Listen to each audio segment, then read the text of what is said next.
Dritan, si po e lexon aktualisht situatën? Kemi Shtetet e Bashkuara të Amerikës që vazhdojnë të bombardojnë masivisht Iranin, ndërkohë kemi Izraelin i cili po eliminon ditë pas dite personazhe të rëndësishëm të zyrtarë të rëndësishëm të Iranit. Nga ana tjetër kemi Iranin i cili vazhdon të bombardojë masivisht Izraelin. Së fundmi kemi goditje në rafinerinë e Haifës, po do merrem më pas me goditjen e rafinerive. Kemi me intensitet vazhdimin e goditjeve në vendet e Gjirit Persik. Pra, duket sikur lufta ka ngrirë në këtë moment. Këta SBA bombardon, Izraeli tenton të eliminojë njerëz zyrtar të rëndësishëm, ndërkohë Irani nga ana tjetër nuk ndalet dhe ngushtica e Hormuzit, çka është edhe damari kryesor i naftës botërore, mbetet i bllokuar. Si e lexon këtë situatë dhe ku do ta çojë luftën, sepse duket sikur palët mbeten në pozicione të ngrira dhe ritmi dhe intensiteti i goditjeve vazhdon të jetë po ai u bën 3 javë, besoj. Pavarësisht parashtrimit që u bët, parashtrimit që duket sikur me të vërtet pozicionet janë ngrira, por realisht pozicionet nuk janë ngrira. Ka lëvizje ajo që po ndodh dhe që po qartësohet tashmë në Amerikë quajnë eviction notice. Pa. Njoftim për shpërngulje. Ajo që po ndodh është që Irani tashmë i ka çuar Shtetet Bashkuara të Amerikës njoftimin për shpërngulje. Që do të thotë? Që do të thotë që pavarësisht goditjeve që ta bëjnë, goditjet amerikane dhe goditjet izraelite janë goditje të nivelit taktik, nuk kanë dhënë asnjë rezultat strategjik, pasi rezultati strategjik dhe operacional është ndërprerja e goditjeve iraniane ndaj bazave amerikane, ndaj objekteve strategjike të nivelit politik dhe të nivelit industrial, energjetik dhe ushtarak të Shtetit Bashkuar të Amerikës dhe të Izraelit. Por kjo është e vërtetë. Pra, kjo nuk ka ndodhur. Dhe për sa kohë ti ke vazhduar 3 javë të godasësh objektiva që ti pretendon se janë objektiva strategjik, por nuk ke mundur të ndalosh në asnjë moment kundërgoditjen e kundërshtarit dhe kundërgoditja e kundërshtarit sa vjen edhe është më precize, pra nuk ka nevojë të rrëzojmë me 100 raketa apo me 1 raketë dhe raketat kalojnë, pra siç kemi parë sidomos në ditët e fundit në Izrael, Iron Dome nuk ekziston fare më. Goditja në Haifa për shembull. Pra, Iron Dome nuk ekziston fare. Pra siç e pat goditjen në Haifa, shumë precize. Vetëm një prell, pra nuk lëshoj 3-4 prella, por vetëm një raketë ka mjaftuar për të goditur. Pra do të thotë që nuk ka më mbrojtje kundërajrore, kapacitetet mbrojtëse kundërajrore. Pra, goditjet iraniane vazhdojnë të bëjnë këtë dhe vazhdojnë të bëjnë sa më strategjike. Iranit po thua eliminimi pikërisht shkoj kemi shpjeguar një tjetër, ka ardhur në fillim, pra sasia ka prur të cilësia. Pra, Irani ka përdorur sasi raketash për të harxhuar mbrojtjen kundërajrore të Izraelit. Dhe kur kjo mbrojtje kundërajrore është harxhuar, tashmë nuk ka nevojë të lëshojmë 10-20 raketë, por lëshon një raketë e cila shkon drejt në objektiv. Dhe se jemi në pikën që janë po mbarohen rezervat e kanë mbaruar rezervat.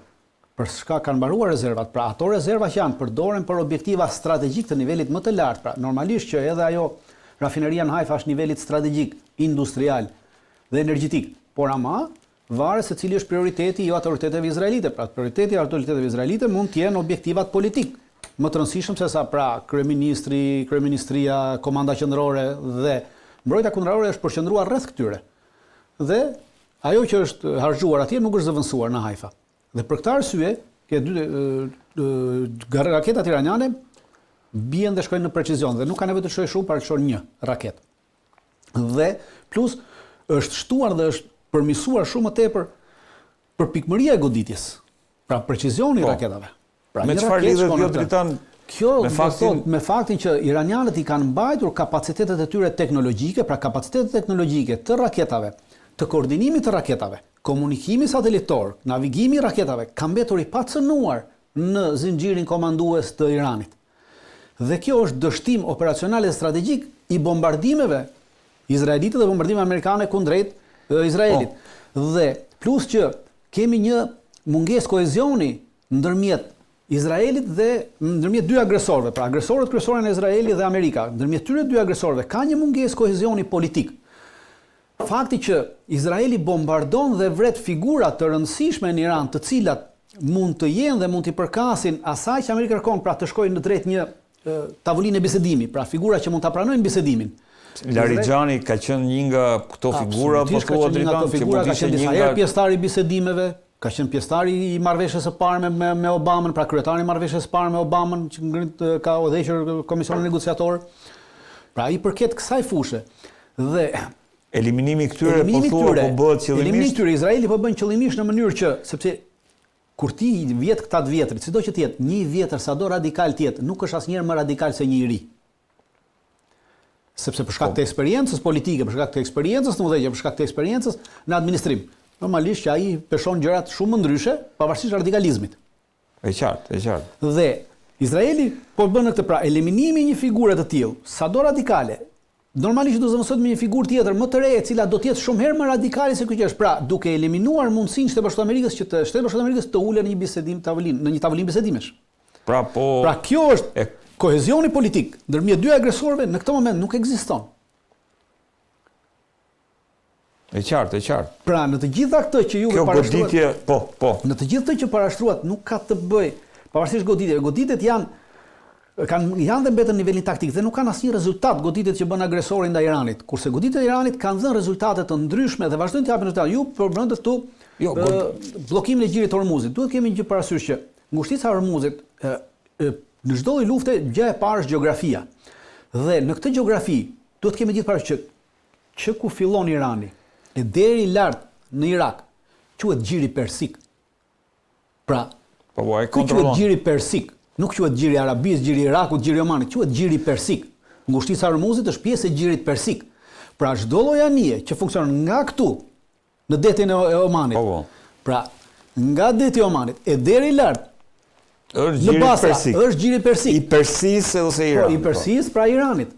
Pra nuk ka rëndësi se sot gjithë po bëhet të lirojmë gjirin e ngushticës së Hormuzit. Jo, Irani tregoi që nëse mani mend para 5 ditësh sulmoi një anije në afërsitë të Kuvajtit, pra e goditi nga bregu iranian. Pra çdo lloj anije që ndodhet në këtë. Çdo lloj anije që ndodhet në këtë korridor këtu. Ky është Irani. Pra është në brezin e goditjes së Iranit, prandaj quhet nga këtu e deri sipër në fund. Është gjiri persik. Pra nuk ka rëndësi se ti e ndan në gjirë në ngushticën e Hormuzit, diçka tjetër. Nuk ka asnjë vlerë. E gjitha po thua është objektiv dhe i përket këtij, pra quhet gjiri persik.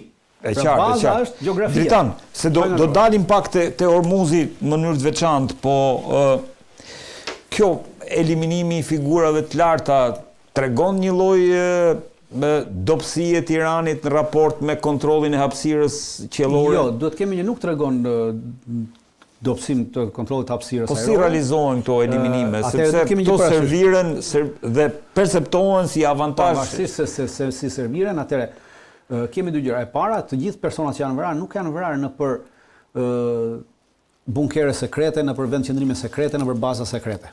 Pra të gjithë janë vrarë në shtëpitë e tyre. Po.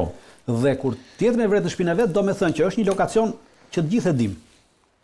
Nuk ka nevojë, pra kur ti e di lokacionin e kësaj, nuk ka nevojë që të kesh njerëz në terren. Pra kjo tregon që njerëz në terren nuk ka pasur. Por lokacioni përcaktohet dhe lokacioni duke qenë se Amerika ka sisteme të avancuara dhe është aktualisht vendi më i avancuar në çështjet e zbulimit strategjik. Pra mjafton një satelit, mjafton një avion spiun, 2 avion spiun që të mbajnë në kontroll gjatë gjithë kohës objektivin, pra shtëpinë. Dhe në momentin që përshef personin që hyn, atëherë është goditet në shtëpi. Pra këtu nuk kemi të bëjmë me një zbulim të veçantë, me një kapacitet të madh. Nuk është kapacitet i madh? Me çfarë është goditur fjala vjen? Dhe goditja bëhet me raketa, është bërë me raketa në atë që quhet stand-off, në ato raketat që në ato goditje quhen stand-off, pra për arsye se është goditur me raketa nga avionët, me raketa mund të goditur ose me raketa nga avionët ose me raketa nga dronët, sepse edhe dronët mbajnë raketa, pra dronët mbajnë raketa. Dronët M9 Reaper mbajnë raketa.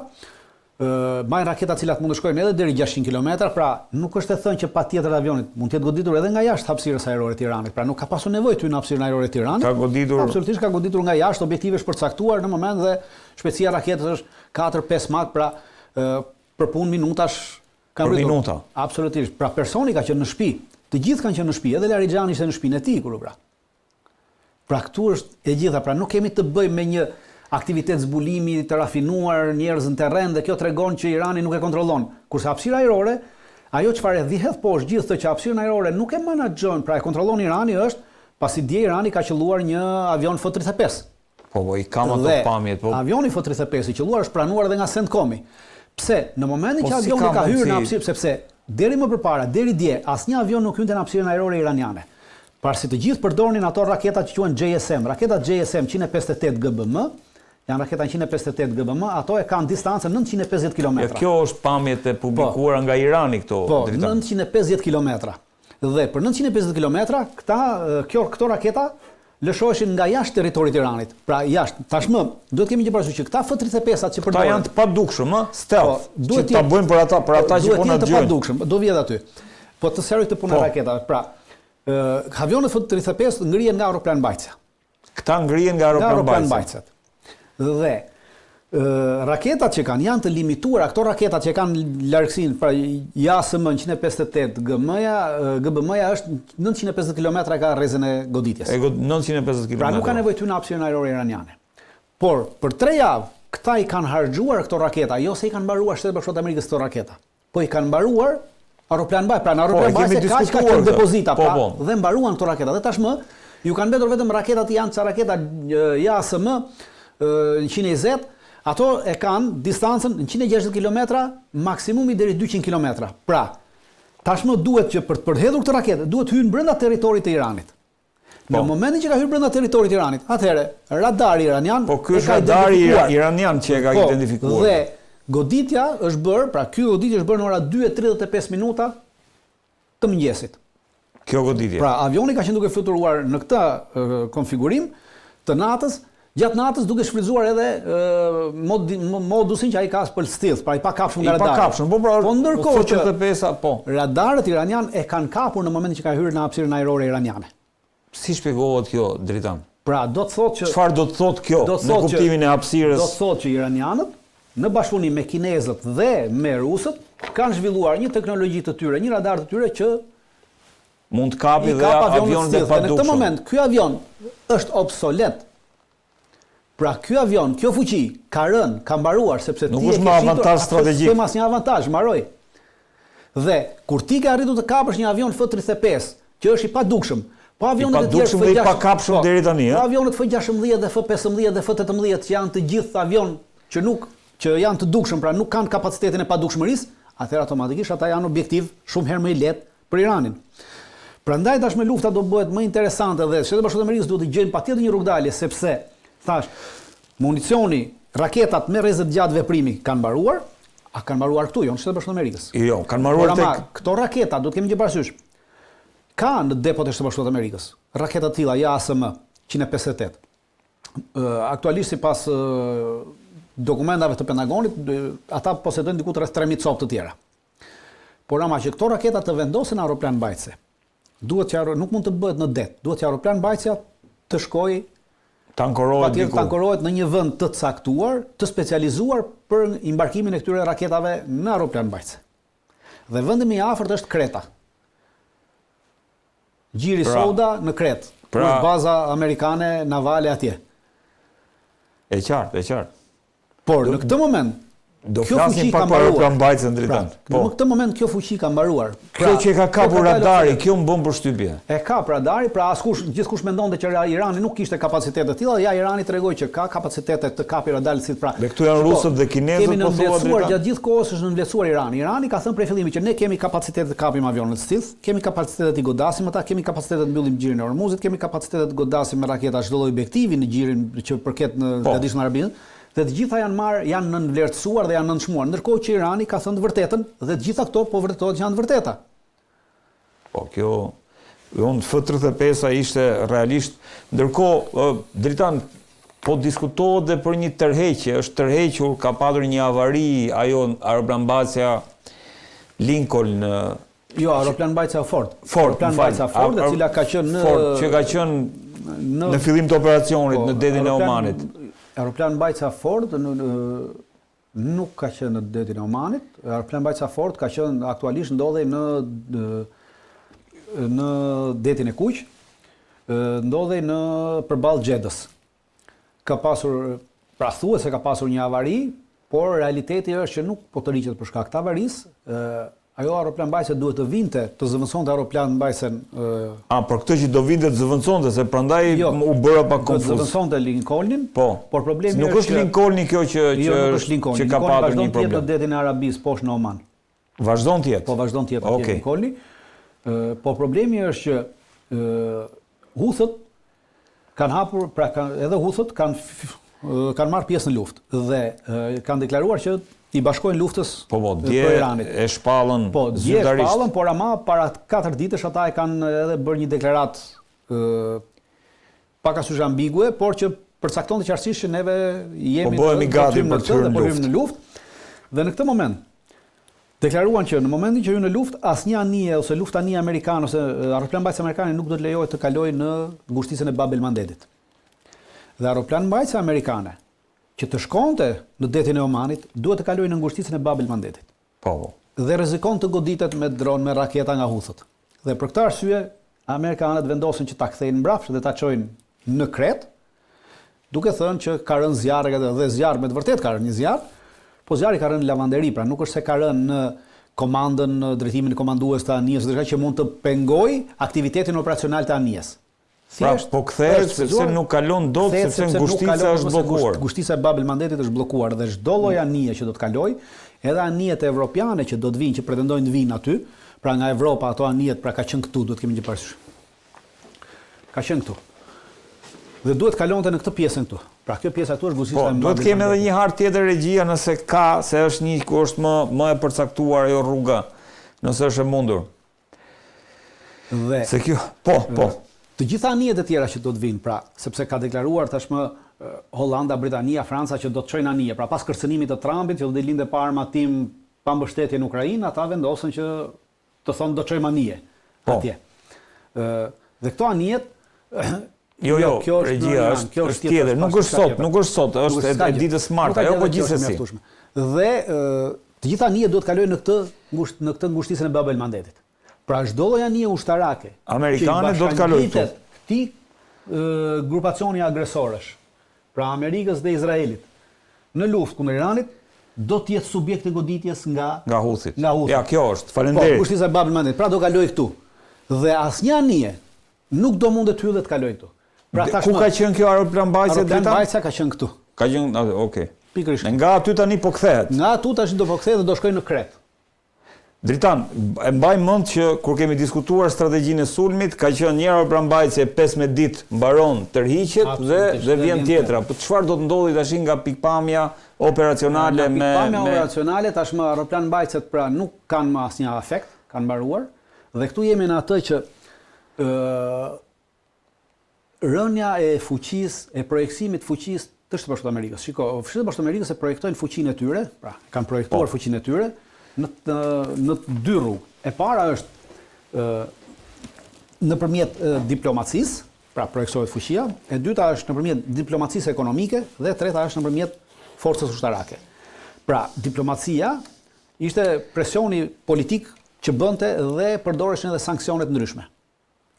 Por, me luftën në Ukrainë, edhe më pas, tregoi që sanksionet nuk kanë më vlerë. Pra, projektimi i fuqisë nëpërmjet sanksioneve ka rënë që me luftën në Ukrainë. Po, kjo është e vërtetë. Pastaj u bë diplomacia ekonomike, pra tarifat. U përdorën dhe tarifat u përdorën edhe ndaj Kinës dhe ndaj shumë dhe ato dështuan sërish. Pra dështoi edhe ajo.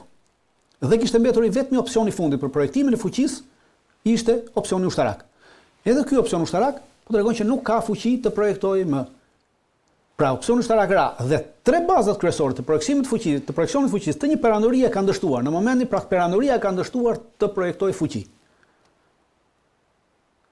E qartë. Pra jemi në këtë pikë të lup.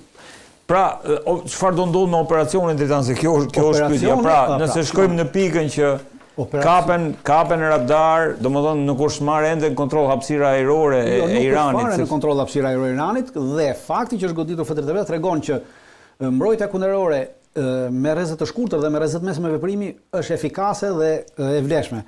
Pra nuk ka arritur Izraeli që ta asnjë nuk ka arritur ta të eliminojë, sepse mbrojtja kundërore me rrezet të shkurtër dhe me rrezet të gjata është e lëvizshme. Si e lëvizshme? Pra ka mundësi të lëvizet, pra ti ke bateri kundërajrore, raketore që janë të sistemuar nëpër mjetën e makina dhe ajo lëviz bashkë me radarin. Pra sot e ngre këtu, nesër mund ta ngresh në një vend tjetër. Nuk janë jo, me rrezet të mesme dhe me rrezet të shkurtër veprimi janë pothuajse të lëvizshme. Ajo mbrojtja kundër me rrezet të gjatë veprimi është e pa lëvizshme. Pra radarët me rrezet gjatë veprimi, mbrojtja kundër raketat me rrezet gjatë veprimi, ato nuk i lëviz dot, i ke fikse. Kurse me rrezet shkurtër dhe rrezet mes veprimi janë lëvizse. Dhe është e pamundur, pra ajo është totalisht funksionale dhe kjo e bën të pamundur qoftë vendosjen e superiorit ajror, qoftë vendosjen e kontrollit ajror. Çfarë do thotë kjo për operacionin Epic Fury? Do thotë që operacioni ka qenë i dështuar prej fillimi, është një plan i dështuar pa asnjë plan B.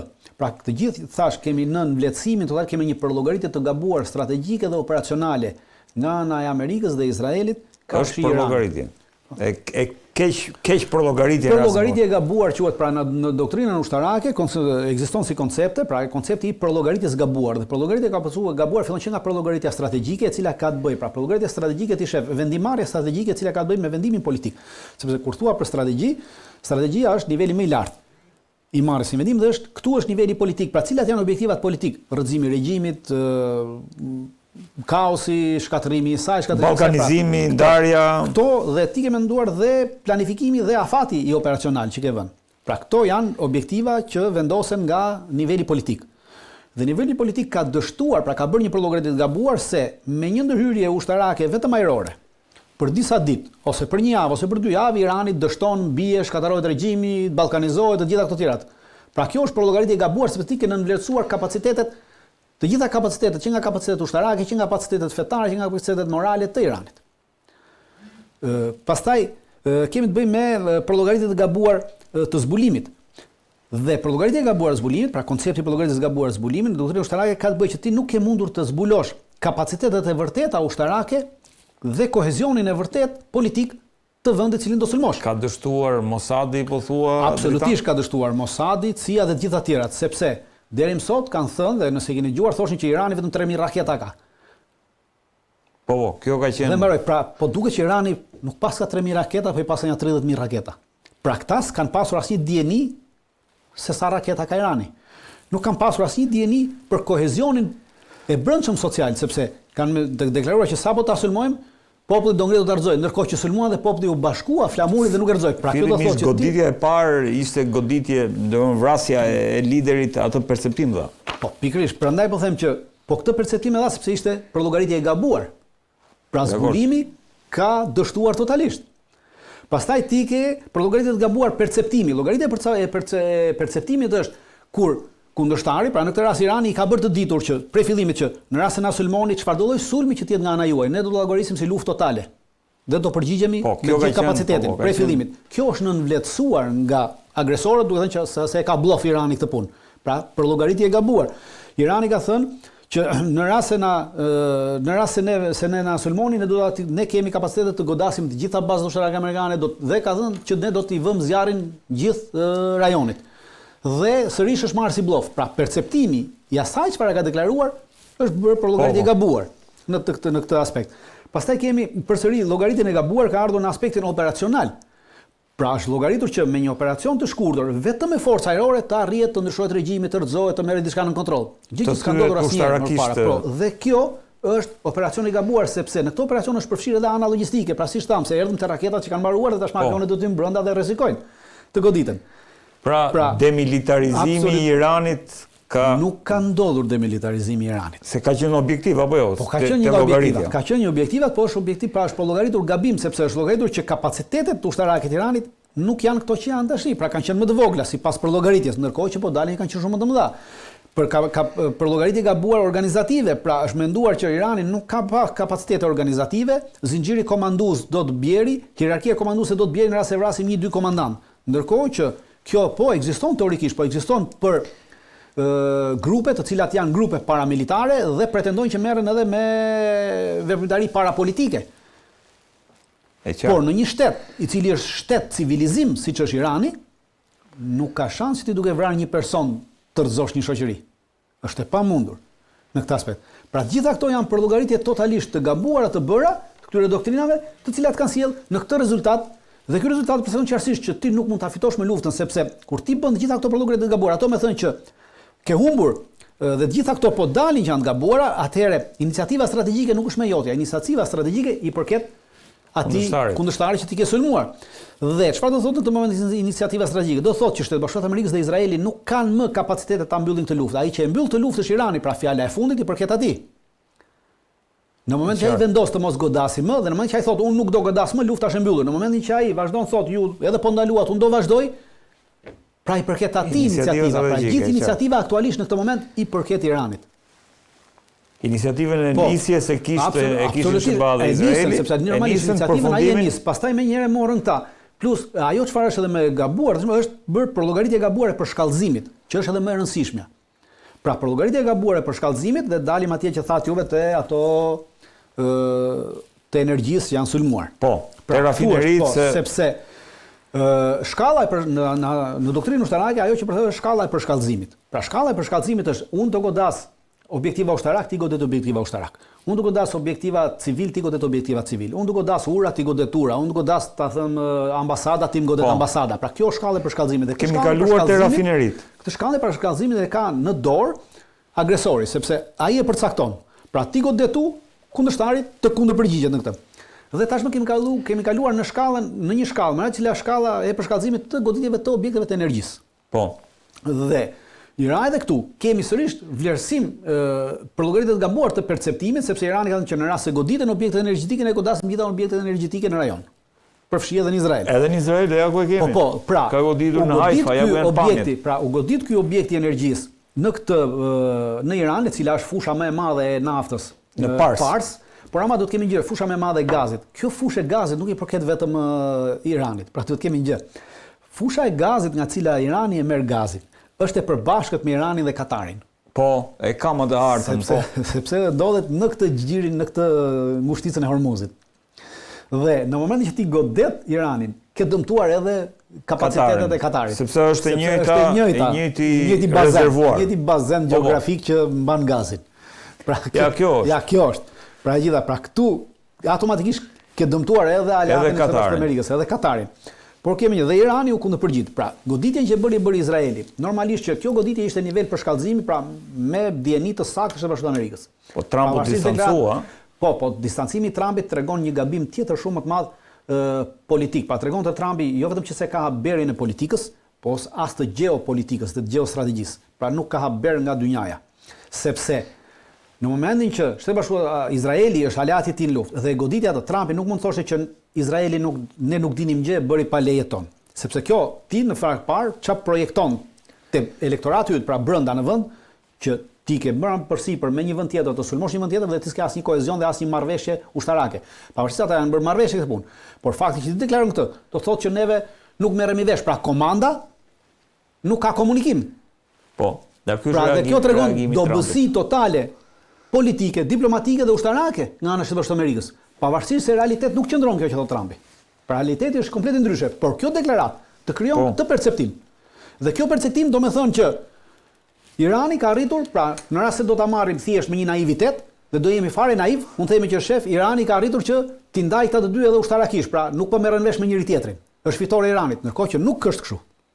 Ndërkohë që janë në koordinim të plotë. Absolutisht janë koordinim plot. Pse janë koordinim plot? Sepse jemi në shkallën e përshkallëzimit, pra të shohim a i qëndron Irani për shkallëzimit, pra a e bën këtë goditje, dhe Izraeli lohet këtu me dy porta. Të dyja i ka përfitim, pra godet dhe shef, a ka kapacitet e Izraeli të godasi energjinë time, e para, pra objektet e energjisë që goditin në Haifa dhe këtë dyta, dhe e para është jo, dhe e dyta, në rast se unë godas të, Izraeli do të godasë dhe ka thënë që do të godasë të gjitha vendet e gjirit. Në rast se vendet e gjirit shkatërrohen, pra objektet e energjisë vendet që shkatërrohen, këtu përfitues del Izraeli dhe Shtetet Bashkuara të Amerikës. Pse? Edhe SBA-ja, pse del SBA-ja, sepse kryesisht pse u godit objekti i rafinerisë së gazit.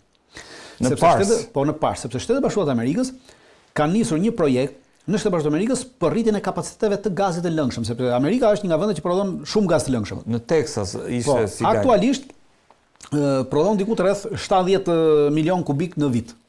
Dhe kapaciteti ka nisur dhe llogaritet që pas 4 viteve të arrijë të shesin 120 milion kubik në vit. Aktualisht Katari shet 120 milion kubik në vit. Për të zëvendësuar, po. Pra, kuptoni për të zëvendësuar Katarin, sepse në rast se ti je shkataron këtë Katarit, Katarit i duhet 5 vjet që ta rrisjellin në Ishte lajmi që do 5 vjet. Pikërisht, pra i duhet 5 vjet dhe ndërkohë që Shtetet Bashkuara të Amerikës e mbrin para 4 viteve këtë dhe të zën tregun. Pra, e kuptoni si është bërë? Lajmi ishte se pas se Izrael hajoni janë për përfitimet të thjeshta ekonomike të tyre. Pra, nuk ka të bëjë këtu me çështjet politike se pra po përdoret politika, po përdoret urrejtja fetare, thjesht për përfitimet të xhepit të oligarkisë amerikane dhe izraelite, pra të grupit sionist, të fundamentalizmit sionist i cili ka marrë në dorë Shtetet Bashkuara të Amerikës dhe Izraelin. Dritan, keq për llogaritje një sekond. Po. Dhe ta marrë këtë. Dhe goditja e Iranit. Irani goditi të gjitha këto vende, pra goditi Katarin, goditi Arabinë Saudite dhe por, çfarë nuk goditi? Nuk goditi Omanin. Në rast se na ndihmon regjia me një hartë asaj, siç ishte çfarë. Pra nuk goditi Omanin. Pse nuk e goditi Omanin? Po. Edhe Omani ka rafineri. Ka rafineri të gazit dhe ka fusha të gazit. Por e gjithë rafineria dhe fushat e gazit në Oman janë investimi përbashkët midis Omanit dhe qeverisë iraniane. Omani, kjo pjesë është shiite dritanë? Po. Bahreini është shumë më shumë, po edhe Omani ka një pjesë. Ka një pjesë. Por gjithë investimi në fushat e gazit këtu është e qartë. I gjithë është diku të rreth 60-70% iranian dhe 30% i Omanit. Pra kjo nuk u prek. Sepse u prekën këto që nuk i përkasin Iran. Pra shikoni si funksionon. Dhe ajo që është më interesante, është e bukur që se jemi sërish të gjirë Hormuzit. Këtu. Dje ka pasur një deklaratë interesante të ministrit të tregtisë të Iranit, i cili bëri një deklaratë publike dhe tha që navigimi detar në ngushticën e Hormuzit dhe në detin e Omanit, në gjirin e Omanit, do të vendoset një rregull i ri navigimi, të cilin do të vendosi Omani dhe Irani së bashku. Pra kjo do thotë që vendet e gjirit kanë filluar komunikojnë direkt me Iranin për çështjet e nivelit sigurisë. Prandaj thash fillim që Shtetet Bashkuara të Amerikës i ka ardhur ajo që quhet eviction notice, pra lajmërimi për zhvendosje. Zakonisht kjo eviction notice në Shtetet Bashkuara përdoret kur ti nuk e paguar qiran, kur nuk e mundësi të bash vendin dhe të vjen ajo thotë, "Bëu gati të ngresh plashka tikër se si e për këtu." Dhe kjo fakt tregon që kur vendet vazhdojnë kanë filluar komunikimin me Iranin, automatikisht ka ardhur koha që Shtetet Bashkuara të Amerikës të ngrej plashkat për këtu, pra nuk është më garantuesi sigurisë.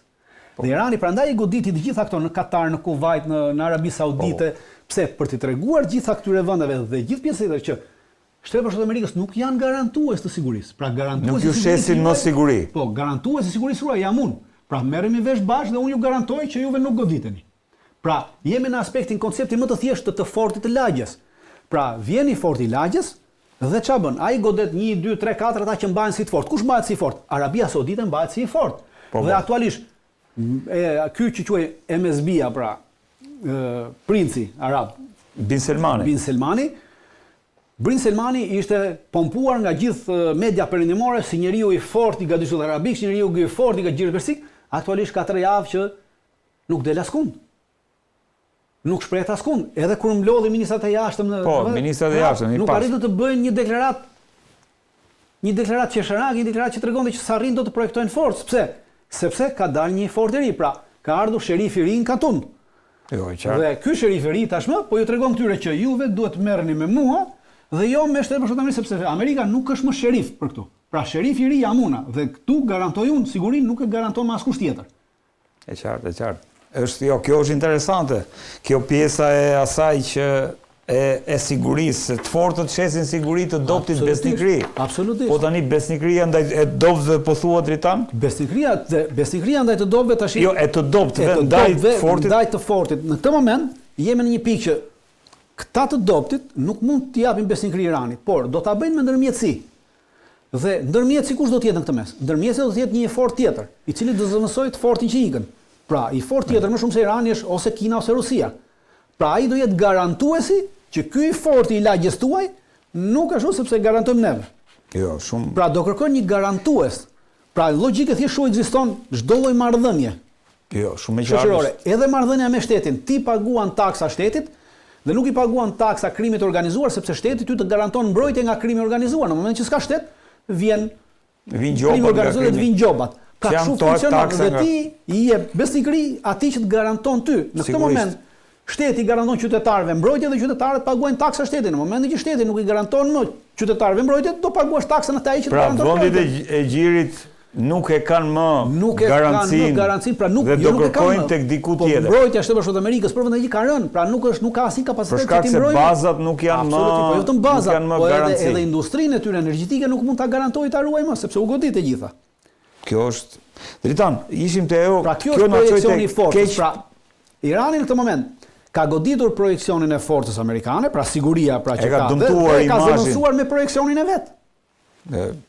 Analizë shumë interesante. Ndërkohë, Dritan, ishim tek përshkallëzimi, domethënë llogaritja. Pra për llogaritja e gabuar e përshkallëzimit është për llogaritur gabim. Pra Irani përshkallëzoi, ju përgjigj kësaj. Po ku po na çon kjo tani? Nga Katari shkuam në Haifa.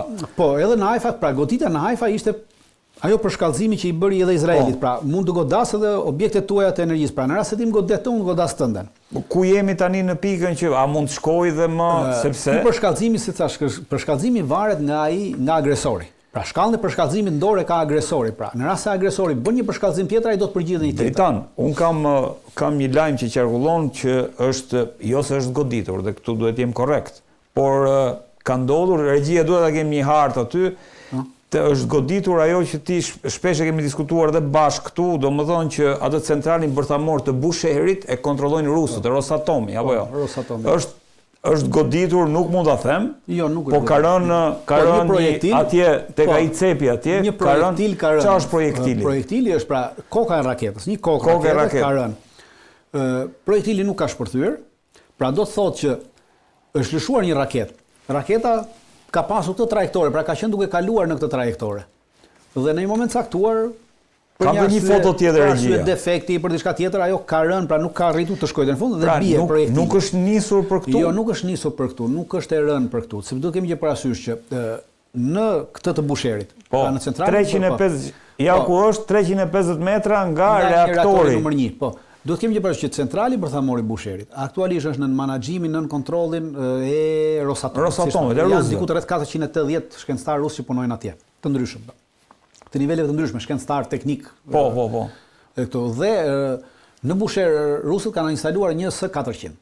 Pra radari S-400-s e ka kapur raketën dhe radari përcakton trajektoren e raketës. Po. Pra, në momentin që ti e ke këtu, pra objektivi është këtu, Busheri. Dhe raketa ka ardhur, pra radari e kap që kjo raketë nuk është nisur për këtu. Pra raketa është kalum, pra se përcakton, radari e përcakton se ku është nisur atë trajektorin e raketës. Automatikisht. Pra është llogaritur që kjo raketë do kaloj këtu në një lartësi dhe do iki, por në momentin që raketa ka ardhur këtu, për arsye defekte, pra arsye teknike janë, dështon. Nuk mundet të shtyjë më, bie motori, bie navigimi, bie diçka tjetër, sepse do kemi një parasysh që në të gjitha këto zona, Irani ushtron edhe aktivitetet luftës elektronike. Pra të bllokimit të sinjaleve GPS, të bllokimit të sinjaleve satelitore, gjitha tjera dhe mund të ketë që një nga këto dhe projektili në momentin ka dështuar, pra nuk shkon më tutje dhe automatikisht bie pastaj. Jo, është projektili asaj, ka rënë dhe bie sigur. Bie kështu? Po bie sigur dhe ka rënë 350 metra larg. Atje, pra nuk është goditje, ka rënë atje, nuk është nisur për centralën e Busherit. Sepse këtu pastaj nuk jemi më në pikën, në rast se ky është përshkallëzimi i fundit. Ky është përshkallëzimi i fundit. Kjo shkalla e fundit e përshkallëzimit në këtë aspekt, sepse në rast se goditet centrali i Busherit, atëherë kemi një goditje quhet goditje bërthamore dhe të njëjtën gjë Irani mund të bëjë në Dimona të Izraelit. Por ama në këtë moment duke qenë se këtu janë rusët cilët e menaxhojnë, pra humbasin 450 personel, atëherë automatikisht i ka hapur luftë edhe një fuqi tjetër bërthamore. Po këtu po thua është kjo shkallë e përshkallëzimit, unë mendoj nuk ka lidhje me një mesazh për Rusinë, fjala vjen. Jo, nuk ka lidhje për mua, nuk ka asnjë mesazh lidhje me Rusinë kjo aspekt, sepse Izraeli nuk ka asnjë kapacitet të mbrohet nga Rusia. Pra nuk ka asnjë mesazh. Sepse nëse shpërthen Busheri Nëse shpërthen Busheri është si të nëse shpërthen ajo është si të shpërthej një bombë bërthamore në nivel taktik. Po se po lexoja ka gjithë këto vendet e gjirit, regjia atë hartën në fillim fare ku është ajo pars. Vendet e gjirit dhe i bën të pabanueshme. Nëse ndodh. Absolutisht. Pra nuk ka lidhje me Rusinë Dritan, sepse ndërkohë Izraeli ka goditur edhe disa anije iraniane në detin Kaspik, ka goditur ato anijet iraniane në detin Kaspik janë goditur për arsye se një pjesë e tyre ato janë anije të prodhuara para 3 viteve. I ka prodhuar Irani para 3 viteve dhe të gjitha ato anije, pothuajse shumica 70% e tyre kanë kapacitete të mbrojtjes kundërajrore. Pra janë anije që janë korveta, realisht janë korveta, dhe i ka pajisur me kapacitete të mbrojtjes raketore kundërajrore të nivelit të shtresës mesme, pra nivelit me rrezet mesme veprimi. Dhe ato mbulonin të gjithë pjesën, pra po të japim ata ardhin Iranit nga deti Kaspik, ato mbulonin të gjithë pjesën që vjen nga Iraku, pra nga Sulejmania, ndej nga kryesisht bëheshin nuk ka lidhje me armatime që hyn nga Rusia në Iran, sepse armatimi që vjen nga Rusia në Iran nuk vjen nëpërmjet tyre, pra shiko do të kemi këto. Pra këto mbulonin dhe kapaciteti i tyre mbulimit ishte deri në 300 kilometra. Kapaciteti mbulimit të këtyre mbrojtjes kundërajrore që ishte instaluar në këto anije. Pra 300 kilometra e mbulon të gjithë këtë territor. Po. Dhe kryesisht shumica më e madhe e goditjeve që kanë bërë izraelitët bëhet nga ky territori Sulejmanias, nga ky territori kurdëve. Sepse ky territori është i banuar me shiit dhe janë grupet shiite dhe nuk rrezikojnë sepse këtu udhëzua edhe avioni KC-135 për avionin cistern dhe fluturojnë nga ky zonë me ku janë kurdët. Dhe normalisht shpesh herë edhe kanë tentuar të hynë në hapësirën ajrore iraniane këtu, sepse nuk është shumë e mbuluar kjo hapësirë ajrore, është malore, nuk është shumë e mbuluar nga mbrojtja kundërajrore iraniane dhe kanë hasur goditje nga këto anije. Nga këto anije. Dhe për këtë është vendosur që të goditen këto anije dhe janë shkatëruar këto anije, pra duke shkatëruar vetëm për të eliminuar, jo një rrugë ku mund të futen armë nga Rusia. Edhe në rast se vinë nga Rusia sepse vinë me anije ruse dhe nuk i ndalon dot kush, pra vinë këtu në këtë portin këtu, pastaj ka një hekurrudhe e cila ka mbaruar vjet dhe hekurrudha e çon drejtën në Tiranë ose ku do duash. Pra nuk e ndalon dot këtë. Dhe prap jemi te për shkallëzimi, pra mbetet tash a do të goditen hekurrudhat, pra në rast se këta godasin hekurrudhat e Iranit, sepse kryesisht transporti i Iranit është bazë hekurrudhor, sepse transporti rrugor nuk ka rrugë të shtruara shumë, ka shumë pak rrugë të shtruara. Në Iranin në listën globale të vendeve me rrugë të shtruara është diku të rreth 120, pra nuk është ka shumë pak rrugë të shtruara dhe rrugë të hapura. Dhe ka hekurrudha. Dhe ka hekurrudha, pra ka dhënë me hekurrudha. Në rast se këta godasin hekurrudha, atëherë këta do të përgjigjen Izraelit duke u ditur hekurrudha, sepse Izraeli transportin kryesor e ka me hekurrudha. Dritan, ndërkohë Busheri është diku këtu me Po, Busheri është diku këtu. Diku këtu. Domethënë kjo mund të kapte pastaj se këtu s'ka asmale asgjë. Në momentin që kjo është përthen, do të kemi duke kemi të bëjmë me një gjë. Pra me një ky gjiri persik. Po. Pra këtu era në det është shumë e madhe, pra është në fund det dhe era një herë do frikëshuhet çon lart, një herë do frikëshuhet çon poshtë. Do ishte katastrofë. Pra është katastrofale për gjithë gadishumin arabik. Kështu që është realisht nuk është e qëllimshme se unë mendoj që nuk është e qëllimshme dhe i qëndroj asaj që nuk është e qëllimshme sepse në këtë moment atëherë në rast se do ishte e qëllimshme atëherë do thotë që Shtetet Bashkuara të Amerikës nuk kanë më në kontroll asgjë dhe është dështim total i operacionit të Shtetit Bashkuara të Amerikës.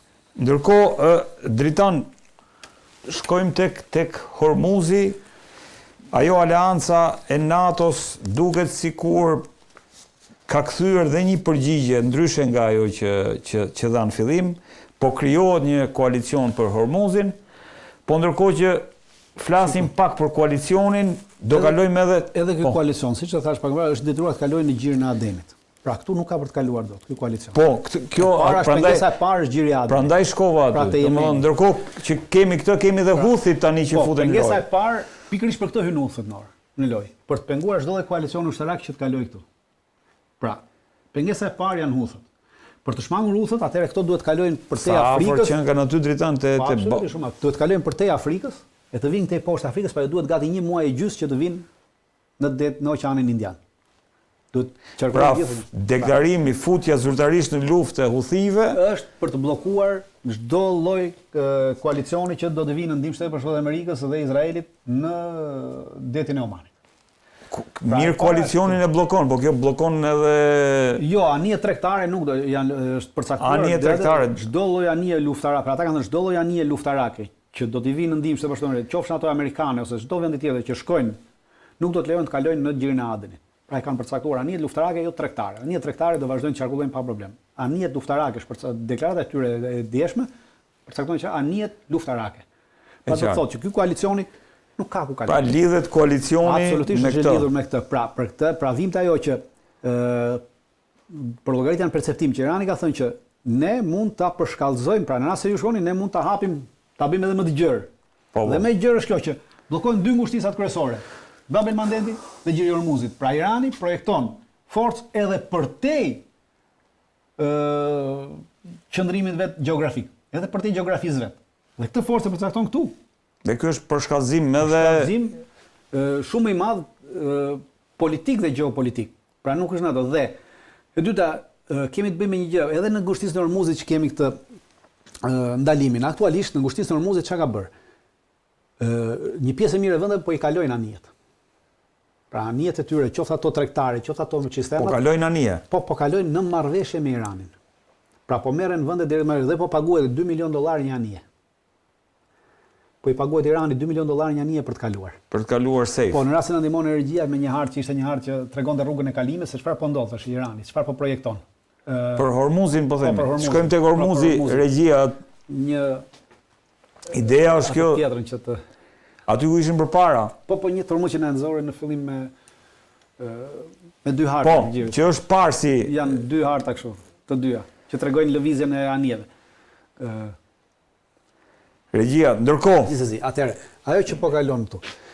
Këtu vetëm në këtë pjesën këtu dhe në këtë pjesën këtu kanë mbetur vetëm këtu kanë mbetur 3200 anije.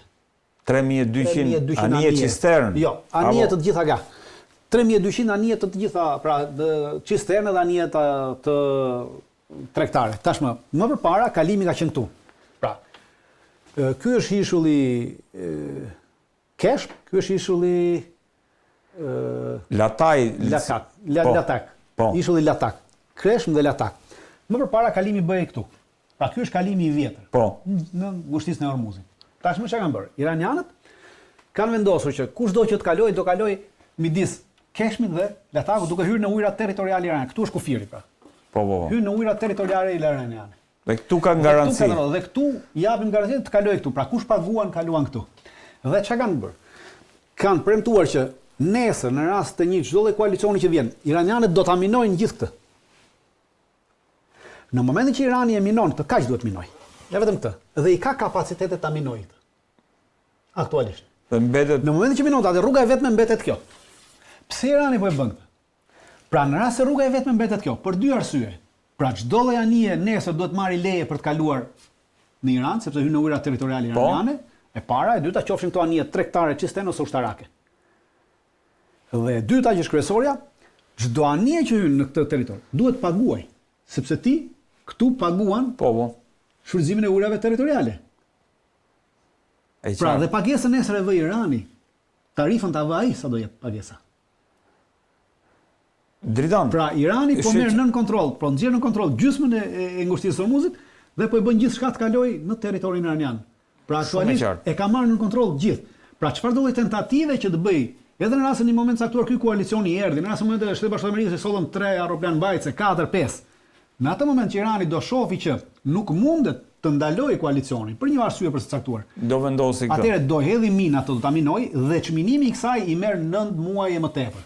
Dhe për ato 9 muaj për më tepër, të gjithë do kalojnë në këtë territorin e Iranit. Dhe këtu pasaj nuk ka anije që mund të kalojë. Ky do ishte skenari i fundit, po. Skenari i fundit. Dhe skenari i fundit i Iranit tashmë po e projekton dhe nga ka 3 ditë që po bëhet kjo, dhe për këto 3 ditë kanë kaluar diku të rreth 14-15 anije të ndryshme, të cilat edhe kanë paguar tarifën për $2 milion qeverisë iraniane. Dritan, por ama do të thënë që anijet i përkasin vende të ndryshme. Pra po projekton në këtë moment edhe fuqi diplomatike dhe politike, sepse vendet po diskutojnë direkt me Iranin për të kaluar dhe po pagojnë te Irani. Po, e qartë është. Në një moment themi që po i shkaktojmë dëm Iranin, por ama në moment tjetër po japim para Iranit. Po i shkaktojmë dëm Rusisë, po japim para Rusisë, sepse po shitet. Po nëpërmjet kësaj. Kemi një deklaratë interesante pardje të Scott Bessent, pra ministri i financave të Shtetit Bashkuar të Amerikës, i cili në një deklarim publik në nivel të idiotësisë që nuk ka ku shkon më, thotë që për shkak për të ulur çmimin e energjisë, pra që mos rritet, ne mund të heqim sanksionet për Iranin për të shitur 140 milion fuqi nafte që i ka, aktualisht të depozituara në Iran. E parë si lajm, shumë interesant. Irani, kur ishin në bisedime në janar, kërkoi që të hiqen sanksionet për shitjen e kësaj nafte, në kohë që nafta ishte me $60. Tash nafta ka vajtur me 115, kur ti heqin nafta do shkojë me 120. Pra këta japin 2 fishin e çmimit për $1, për një fuqinaftë do e marrë Irani për shkak të këtij veprimi idiot që bëri Shtetet Bashkuara të Amerikës dhe Scott Bessent thotë që kjo është një projekcion i forcë që neve kemi ndaj Iranit. Tash ti do të jesh budalla që thua çdo ti sepse në këtë moment është Irani që deli fituar dhe jo Shtetet Bashkuara të Amerikës në momentin që i heq sanksionet një vendi që e ke sulmuar. Pra kjo do thotë për të përcakton atë dhe forcon atë që thash që eviction notice po vazhdon edhe po bëhet sa më dhe Irani thjesht tashmë ka vendosur të japi faturën se do ta bësh eviction notice, por ama do paguash edhe faturën. Dritan, ndërkohë e kam kuriozitet dhe zakonisht ekspertët ushtarak i pyes për faktin se si do mundet, fjala vjen, po vjen një koalicion, do ndërtohet një koalicion, si do të mundet që ta mbrojë ushtarakisht. Këtu jemi të qartë. Atëherë, çfarë pretendon? Shikoni. Në një vetëm edhe në këtë lëvizjen e vjetër. Po, rrim te lëvizja vjetër. Lëvizja vjetër. Te trajektoria vjetër e lëvizjes, pra te navigimi i vjetër. Aktualisht njëkohësisht mund të kalojnë vetëm 2 anije. Nuk kalojnë dot më tepër. Aktualisht. Po, me këtë. Kështu ka qenë. Aktu edhe kjo në rastin e Senal 2 anije mund të kalojnë. Nuk mund të kalojnë më tepër për arsye se këto që shihni juve. Kto janë barriera koralore, pra nuk e lënë anije të afrohen drejt tyre. Është e pamundur të afrohesh. Dhe paralelisht 2 anije, një shyn një del. Dhe në rast se do të vijë, atëherë duhet që një anije cistern të shoqërohet nga 2 anije luftarake. Dhe si do të jetë? Futet anija cistern. Pra futet këtu. Anija futet këtu. Një anije luftarake futet para dhe një anije luftarake futet paralel me cisternën. Që të mbrojë cisternën nga tej. Po Irani e godet, pra anijet luftarake të dyja janë objekti goditjes në këtë moment. Dhe në qoftë edhe një anije luftarake të goditet. E kujdo shteti qoftë. Atëherë kjo është fundi i fuqisë ushtarake edhe të NATO si aleancë ushtarake. Pra tregon që NATO kaq ka kapacitetet, nuk ka më, mbaron, pra s'mund bëj luftë as me Iranin. Dhe humbet gjithçka. Pra, këto shtetet e NATO-s që po vendosin të çojnë, unë jam i bindur që ato thjesht do i çojnë dhe nuk do i fusin, thjesht po duan që të ulin pak tempin e temperamentin e Trumpit. Se i bie që të futen ushtarakisht, Absolutisht. Apo po shkojnë për negociatë? Jo, nuk ka negociatë, thjesht do futen ushtarakisht. Unë mendoj që nuk do hyjnë fare. Thjesht do bien anije, në rast se do mund t'i kalojnë, dhe do t'i mbajnë atje sa të shohin sepse do thonë që anijet tregtare nuk duan të rrezikojnë, nuk duan ta shohin. Do gjendet një arsye për mos të hyrë për mos kaluar, sepse në rast se hym dhe në rast se Shtetet Bashkuara të Amerikës, pra Trumpi i fut me zor të kalojnë. Atëherë kjo do thotë fundi i NATO-s si fuqi ushtarake, sepse këto janë vendet kryesore të NATO-s, Gjermania, Anglia, Franca, Italia, të cilat kanë vendosur të vinë. Këta janë anëtarët kryesorë të NATO-s pas Shtetet Bashkuara të Amerikës, nuk ka më tjerë, nuk jemi neve. Dhe në rast se ti i mbyt një anije këtyre, jo godet 1-2 anije dhe këta nuk kanë çfarë bëjnë Iranit për ato anije, automatikisht NATO ka marrë fund në këtë aspekt. Pra tregohet që NATO është një tigër prej letre që nuk mund të këmbrojë as kapacitetet e veta dhe nuk ka mundësi të bëjë asgjë si garanton askujt asgjë. Dhe në këtë moment më të prekurit nga kjo, kush është? Do të jemi neve. Sepse kemi problemin Kosovë që NATO çfarë do garantojë? Pra kur nuk garanton dot vetën, kë do garantojë? Prandaj ky është një gabim i madh strategjik që Trumpi po bën për egon e vet personale pa menduar pasojat që po sjell në aspektin. Unë shpresoj që vendet që kanë thjesht po lozin me Trumpin, pra siç lozin gjithnjë europianët, se europianët kanë merak, pra siç thotë Fishta i përcakton ata që moj Evropa i kurve vjetër, pra nuk kanë gjë, ata thjesht po lozin me Trumpin, pra mund të çojnë deri diku anije dhe pastaj të mbesin aty, të hynë në bisedim, pa tentuar asnjëri që të hynë. Në rast se do të hynin, atëherë kjo do të ishte katastrofale për të gjithë neve. Ndërkohë, Dritan kanë filluar edhe dorëheqjen e Shtetet Bashkuara të Amerikës.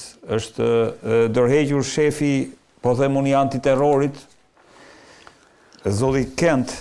Si e vlerëson? Ka pasur disa deklarata tek podcasti Tucker Carlson, shumë interesante, por deklarata zyrtare e tij qëndron në faktin që Irani asgjë ka pasur ndërmend ajo çfarë vlen është deklarata bëj bombën bërthamore. Dorëheqja e tij me shkrim. Ajo përcaktohet që Irani nuk ishte rrezik iminent për Shtetet Bashkuara të Amerikës, nuk ishte rrezik për bërë një bombë bërthamore dhe as rrezik për të sulmuar për të sulmuar interesat amerikane në rajonin e Gjirit Persik. Pra kjo është përcaktuar. Pra kjo tregon qartësisht që Shtetet Bashkuara të Amerikës kanë hyrë në një luftë që kanë vendosur vet. Trumpi ka hyrë në një luftë cilët i intereson vetëm Izraelit, ashtu shkruante edhe zotëria, pra përcaktohet që kjo luftë është bërë vetëm për interesin e Izraelit, e ndryrën nga Izraeli. Po Netanyahu ju përgjigj djeta, a mundemi ne të tërheqim një president si Donald Trump? Absolutisht po, kur ke një president pedofil të dalë në listat e Epsteinit, mund të tërheqësh si të duash dhe sa të duash, deri kur të duash. Gjithsesi, Dritan, kjo do të jetë e vetmja dorëheqje? Do të jetë e vetmja dorëheqje, dhe është e vetmja dorëheqje që do të mbesi, shiko, me administratën Trump kemi një gjë. Administrata Trump do pësoj të njëjtën gjë që pësoj Lyndon Johnson. Lyndon Johnson zëvendësoi në atë kohë Kennedyn, pasi vdiq, dhe mori në dorë çështjen e Vietnamit. Dhe Lyndon Johnson ishte ai i cili përshkallëzoi luftën e Vietnamit, pra vendosi të çonte forca ushtarake, trupa dhe e futi Amerikën më thellë në luftë në Vietnam, sepse deri në momentin që Lyndon Johnson nuk ishte zëvendës president, pra ishte Kennedy president, lufta në Vietnam ekzistonte, por amerikanët ishin në nivelin e këshilltarëve ushtarak. Pra nuk ishin çuar forcat direkt në luftime. Në moment që Lyndon Johnson e mori, ai vendosi që amerikanët marrin pjesë në luftime dhe shpalli edhe mobilizim ushtarak në Shtetet Bashkuara të Amerikës të detyrueshëm, pra gjitha këto. Dhe pas një viti erdhi një moment që Lyndon Johnson, administrata e tij përfundoi në atë drejtë që as partia e tij nuk e donte më, askush nuk e pranonte më në mbledhje partia, askush nuk e thriste më, as në kongres ashtu dhe të gjithë i largoheshin. Por atëherë ishte Vietnami dhe mënyra e kalimit informacionit ishin vetëm gazetat, sepse edhe televizori sapo ishte shumë dhe gazetat dhe radio dhe informacioni shpërndahej më me vonesë, më i kontrolluar. Tjetër shpejtësi ka sot. Ndërsa sot është komplet gjithçka tjetër. Pra ajo që do ndodhi me Trumpin do ndodhi njësoj si ndodhi me Lyndon Johnsonin. Do vi në një moment shumë të caktuar, brenda 4-5 muajve. Dhe Trumpi do të shihet si toksik, pra vetë ky personi Trumpi do të jetë toksik për Partinë Republikane, do të jetë toksik për administratën amerikane dhe ose do detyrohet të japi dorëheqjen dhe Shtetet Bashkuara të Amerikës të shkojnë në zgjedhjet parakohshme, ose do të humbasi totalisht zgjedhjet dhe e marrin demokratët në dorë diçka. Jo se demokratët do ndryshojnë, por ama marrja e demokratëve në dorë. Fitimi i zgjedhjeve dhe marrja e demokratëve ju jep atyre dorë që të ndalin luftën me Iran se e bëri ky se bëm neve, pra të shpëtojnë fytyrën e Shtetit Bashkuar të Amerikës dhe t'ia lënë gjithçka barrën Trumpit ashtu siç ky e ka barrën. Ndërkohë, Dritan ka nxjerr domethënë një video zyrtare regjia, kjo është The Economist në fakt. Operation Blind Fury, shumë foto interesante. Regjia duhet kem aty një video të Mojtaba Khamenei që lexohet si ka shumë dyshime nëse është video e bërë tani apo jo, por ne si media jemi të detyruar të bëjmë një koment. Për herë të parë shfaqur si kur po mban vazë në një xhami duket Dritan. E ka nxjerr vetë le të themi televizioni shtetëror i Iranit këto pamjet e Mojtaba Khameneit. Si po e lexon deri tani performancën e liderit të ri të Iranit? Nga fakti që këta janë gjithë me turban në kokë, tregon që nuk është duke mbajtur vazhdin, por është mbledhje e një komiteti të caktuar të klerikëve. Sepse ai qëndron mbi gjithë klerikët e tjerë dhe mban është jo ajatollah, pra është lider suprem dhe mbulon edhe anën islamike të Republikës. Dhe aty duket sikur kemi të bëjmë me mbledhje klerikësh, pra, kur janë mbledhur klerikësh. Nuk di ta them, pra nuk do ta them a është tani apo është fakti që e ka nxjerr për herë të parë televizioni shtetëror. Nuk mendoj, pra është nxjerr në këtë aspekt, unë mendoj që duhet të jetë e vjetër, sepse kemi një gjë parasysh. Aktualisht amerikanët, pra edhe izraelitët, dhe të gjitha vendet e tjera kanë kapacitet dhe çdo kush, edhe një qytetar i thjesht nëpërmjet asaj që quhet teknologji geospaciale, që mund ta bësh nëpërmjet Google dhe çka tjetër, mund të përcaktosh se ku ndodhet ky objekt. Pra aktualisht. Dhe me përcaktimin e këtij objekti mund të përcaktosh edhe rrugët, pra nga ka ardhur, si ka ardhur, sa kohë ka zgjatur objekti dhe satelitët çka kanë bërë. Satelitët, siç kemi thënë, fluturojnë me kohë caktuar mbi territorin e tokës. Dhe edhe mbi Iran nuk qëndron, asnjë satelit qëndron pa lëvizur, por lëviz në orbit. Dhe për shembull Shtetet Bashkuara të Amerikës mund të kenë 4000-5000 satelit. Dhe këta lëvizin në këto orbita të ndryshme. Po 100 ose 200 prej tyre qëllon që kalojnë mbi Iran në ditë dhe ata kapin dhe tashmë merren gjitha pamjet e satelitëve. që kanë kapur pasi ke përcaktuar ku ndodhet objekti. Po. Dhe për një 24 orësh, ose për një 48 orësh, ose për një 72 orësh, shef lëvizjet që kanë ardhur. Dhe ndjek makinat, lëvizjet, njerëzit që kanë ardhur, që janë grumulluar dhe shef edhe shpërndarjen e tyre. Dhe mund t'i biesh në fije nesër, pra punë një javë, se ku mund të ketë vajtur udhëheqësi suprem. Dhe në rast se pas një javë do të kemi në një goditje dhe do mund të themi që dhe Izraeli do thotë që kemi goditur dhe vrarë liderin suprem, do me thënë që kjo ka qenë video e tanishme, është video e tanishme dhe është gjetur nëpërmjet gjeolokacionit, është mendoshur, është ka arritur të përcaktohet se edhe ku ka vajtur pas kësaj mbledhje. Por, siç po e them unë këtë, normalisht që iranianët, si çdo vend tjetër i botës, çdo me përjashtim të Shqipërisë, besoj, ka një njësi për gjeolokacion, që përcakton gjeolokacionin. Dhe edhe ata e dinë që kjo ndodh. Prandaj jam i që nuk është video e re, sepse po të ishte video e re, nëpërmjet i gjeolokacionit maksimumi për një javë, aktualisht jemi në kushte lufte, mendoj që për 2-3 ditë i vendohen dhe e gjojnë sakt, sepse duke qenë se tashmë kemi edhe inteligjencën artificiale, të ndihmon ajo në përcaktimin e objektive, në gjetjen shumë më të lehtë asaj çfarë kërkon, pra, sepse ka kapacitet përpunimit të fotove, të filmimeve më shumë se sa çdo person. Prandaj qëndroj asaj që nuk duhet të jetë video e re, duhet të jetë video e vjetër. Për të eliminuar pikërisht këtë gjetje se ku mund të ketë vajtur pas kësaj mbledhje. Që mund të rrezikonte jetën, po thua. Dritan, e fundit është Shqipëria ka shpallur Gardën Revolucionare, shtetin e Iranit si një shtet sponsor të terrorizmit, ndërkohë nuk ka qenë vetëm Shqipëria, po pash një lajm sot ku edhe Malizi, edhe Bosnjë-Hercegovina, edhe Maqedonia e Veriut ishin bërë pjesë e këtij qëndrimi. Si e vlerëson pozicionimin e Shqipërisë? Nuk ka gjë për të vlerësuar. Pozicionimi i Shqipërisë në pra kjo miratimi i kësaj deklarate, i kësaj rezolute, tregon degenerimin moral të politikës në Shqipëri. Dhe ky degenerim moral ka të bëjë me gjithë parlamentin shqiptar, një degenerim moral i atyre që votuan, degenerim moral i atyre që abstenuan dhe degenerim moral i atyre që u larguan. Ata që votuan këtë ka një degenerim moral sepse u bashkuan një koalicioni nazifashist, pra nazifashizmit, i cili tregon një hipokrizi dhe për të gjithë ata që për gjithë parlamentin shqiptar dhe politikën shqiptare tregon që parimi bazë, deviza bazë e këtyre njerëzve është vetëm interesi i tyre personal. Pse them interesi personal dhe hipokrizia? Sepse votuan një kërkesë të Izraelit, sepse nuk ka të bëjë tjetër, është direkt kërkesë e Izraelit, pasi pas votimit të kësaj rezolute, ministri i jashtëm i Izraelit, Gideon Sar, dha një intervistë për gazetën Haaretz, duke deklaruar që Shqipëria më në fund e votoi shpalljen e Iranit shtet terrorist, gjë që kemi kërkuar personalisht dhe zyrtarisht Igli Hasanit kur erdhi në vizitë në Izrael. Pra tregoj që ata bën vasalitet ndaj Izraelit tashmë, pra nuk ka kërkuar Amerika, ka kërkuar Izraeli. Pra i nxori bllop ministri i jashtëm i Izraelit, ta që thoshin që Amerika. Prandaj them që dhe ti të rreshtohesh me një shtet nazifashist Izraeli, i cili vrau 63.000 fëmijë në Gaza. Dhe po sërish Shteti Bashkuar Amerikës në fillim të këtij konflikti në Iran vran 173.000 dhe nuk thua asnjë fjalë për vrasjen e këtyre fëmijëve. Pra ky është degenerim moral i kësaj klase politike që e votoi, pra e renditi vetë te fashizmi, ndërsa ata që nuk e votuan dhe abstenuan. Dante Alighieri te Komedia Hyjnore ka një shprehje madhore që thotë që cepi më i errët i ferrit është i rezervuar për ata të cilët në kohë krizash morale zgjedhin të bëjnë asnjansin.